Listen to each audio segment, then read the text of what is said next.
planted these cauliflower and broccoli about 4 days ago, and they're already starting to sprout. So that's pretty cool, especially the cauliflower is really going nuts. Broccoli's got a couple of little sprouts there, but yeah, it'll catch up pretty soon, I think. But that's pretty cool, isn't it?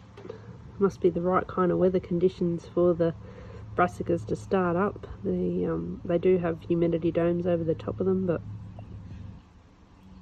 and I do recommend doing that when you're starting seeds, is having those humidity domes. They really help, especially in the cooler sort of climate. They definitely make a big difference. Even in the warmer climate, if you sort of have them in the shade like I do, I mean, they get a bit of sun. I'm on a veranda here at the moment, which is where I'm starting my seeds, and they get plenty of light here, but it is shady, so the sun's not sort of beating down on that humidity dome and causing it to be too hot. But yeah, I thought I'd come along and show you this before we get into it. And we're going to do a bit of a walk around, and I'm going to explain some experiments, or one experiment in particular that I did this year that failed.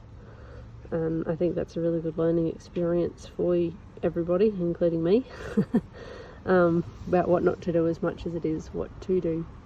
But also talking about the different types of garden beds and things that you can do, because I know there's a lot of people, especially in my family, I don't know about any of you YouTubers, but wondering what the best way to go is with their raised beds, or in the ground, or do they have the beds so that they are in contact with the earth, or have the beds so they're not in contact with the earth, all of those kinds of things. So I've actually got examples of most of those here, or have done most of those, and yeah, so I wanted to kind of talk you through getting your plants up and going and all of that kind of stuff in this catch-up video. I'm very sorry I've been so slack, but it has been flooding around us. We've had to move stock to higher ground. We've got a cow and 2 ponies that we had to move, and I've had some health things going on, and uni just started, and I'm planning a wedding. So very busy, but I will endeavour to get some more videos out there. I know that I haven't done the 2 a month recently, so I will try and catch up and get those 12 videos in before it's too late. Like I said, I'm terrible at following rules, but anyway, we will get on to it, and I hope that you find this video informative and all the rest of it. So let's get in and have a look. An old fridge garden bed with some young cabbages in it.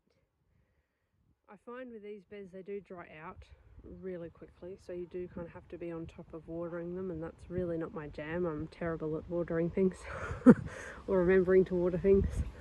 We have had rain here for the last few days, so I haven't really had to water them. I think I've watered them once maybe. They are a little bit droopy at the moment, I just noticed, but that is because it's the time when they've got the sun on them, so that's not really too much of an issue. They're just a bit sort of hot. But as the seasons cool down, which they are supposed to be at the moment, but they're not, that will be fine, and they are in shade most of the time, so yeah, they should be fine. But just because it's a hotter time of year, they're a little bit droopy, some of them, a little bit sort of not wilted, but like, oh, it's hot. But yeah, I do find with this bed it is great because it's the right height for me. I don't have to bend over and deal with any of that kind of body movement. But yeah, for watering, either have a automatic system or remember to water, and we don't have the automatic system hooked up yet, but that is the plan to do that. But yeah, definitely easier to plant. The thing that I would say is to have a bench or something to put your seedlings on as you're planting, because otherwise you're going to have to put them on the ground, because it's, you know, not enough room to put them anywhere up where you are unless you have a bench with you. But definitely easier to deal with the raised bed that's that high, and that's not in contact with the ground, so of course you're not going to get the weed seeds unless the birds bring them in. But it's certainly not as prevalent as maybe one that's connected to the ground that hasn't been sort of separated from the grass properly. That tends to get pretty weedy, so we'll go and have a look at that. I've got some beds there that are actually really weedy because I'm pulling them out, but just to show you the connected raised garden beds. Chickens digging up all my garden beds that have nothing in them now because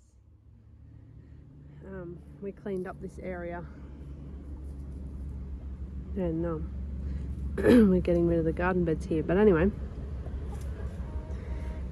these ones are connected to the ground, these metal ones, but you can see they're not quite as high as the fridge was, so there's still that bending down element to it, and also the weeds can grow up. But it is good in the way that if you've got terrible soil, natural soil, you can build it up a bit with some better soil. And it's about to rain again. We've had really a lot of rain recently around here. We have had a bit of flooding, but only sort of down in the paddocks, so not too bad. But yes, the chickens are having a wonderful time here, digging up all the garden and looking for all the bugs and things. And then these pods that have been cut in half as well and used as garden beds, they're a little bit higher, but they're also not attached to the ground, and you do need to drill some holes in them to let the water through. With the same with the fridges, because you don't want to flood them and have the plants all drown. So yeah, just some differences. I do find that the ones that are in contact with the ground don't dry out as much. They sort of can hold a bit more water. I don't know whether that's anything to do with being in contact with the ground or what, but the ones that are not in contact with the soil of the native soil, they seem to dry out a lot faster. That's possibly that they evaporate a lot faster and there's no sort of soil level storage of water. I don't know, but yeah, if you're going to do sort of beds that are not in contact with the ground, like they've got something under them, whether it be plastic from the pods or the part of the fridge, then you want to be either have an automated water system on them or be using the wicking bed type idea, which I don't actually have any of them here, but I have used them before in Brisbane, which is a lot hotter climate than here. They don't get the frosts that we get. That's not to say we don't get hot here, but yeah. Anyway, I hope the chickens have been entertaining for you to watch as I've been yakking away. We'll go and see the native soil beds or in-ground stuff, and I'll show you my failed experiment as well. So we've got our Sussex chickens here, which we use for both meat and eggs. These ones are our breeding stock, so they're not going to be eaten. And we've also got some Isa Browns and things that are egg laying only. So yeah, this is the failed experiment, sort of. We ploughed up this paddock to plant our capsicums and eggplants and potatoes and chilies and all that kind of stuff in here, but the grass grew faster than the, well, not quite faster than the plants, but it grew taller than the plants and sort of drowned them out. We did get some capsicums and chilies out of here, but none of the eggplants managed to produce anything. It just sort of drowned it all out. But it was a good thing to kind of learn that we really do need to be on top of the grass and the weeds before we plant. I mean, it was all ripped up and stuff, but it's been raining so much that it just came up. But obviously growing in weeds is not a good idea, which we kind of knew that anyway, but I just left it because I wanted to see if we could get some produce. We did get some, as I said, and we've kept a lot of seeds from it so we can start again next season. But this season we kind of missed out on a lot of produce because the weeds just took over. So we're actually going to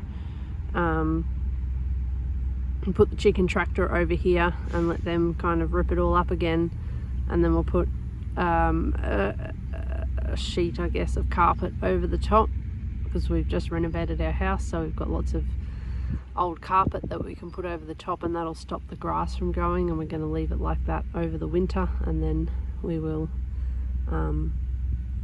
probably fork it or put the chickens on it again or something, to be planted again in spring, and we'll try that and see if that helps with this weed situation. So yeah, you win some, you lose some. We didn't get a lot of capsicums and chilies this year. We do have some jalapeno chilies growing in the food forest itself, so we've got that, but only a few capsicums this year and no eggplants, so, and no potatoes and stuff like that. They just all got drowned out by the weeds. So anyway, that's just one of those things. And yeah, so I just said to mow it all and get it all down, because it was becoming a bit of a snake haven, I guess, a bit of a worry for me being vision impaired, and I don't really want snakes around, so I tend to try and keep the grass down, or get my fiance to keep the grass down as much as possible. And lastly, we'll kind of go through here with the vines have all died off in the spaghetti squash, and there's heaps there that I've got to pick up. But you can see there is some weeds growing through there, but they're not at all drowning out anything. They're quite minor. It's just been raining so much, and there's lots of old birds around bringing seeds in, but you can see that the wood chips have stopped a lot of the grass and things like that from taking over everything, and everything in here is doing just fine. So yeah, in ground is really good, but you really do need to have control over the grass, whether that be heavy mulching like here, or some sort of thing to keep the weeds under control enough. I mean, I'm not too fussy on the look of things, that doesn't really bother me, but I do like to get produce, and leaving it just natural just didn't work. So yeah, this one's been wood chipped, and we've already had quite a bit of produce off this. We've got some rock melons in another section that are growing where the wood chips are, so let that be a message to you that just sort of ploughing up the ground and planting straight into it doesn't work if you've got a weed problem like we have here, or a grass problem with the love grass and things like that. It just doesn't work. So yeah, learn from my mistakes, I guess.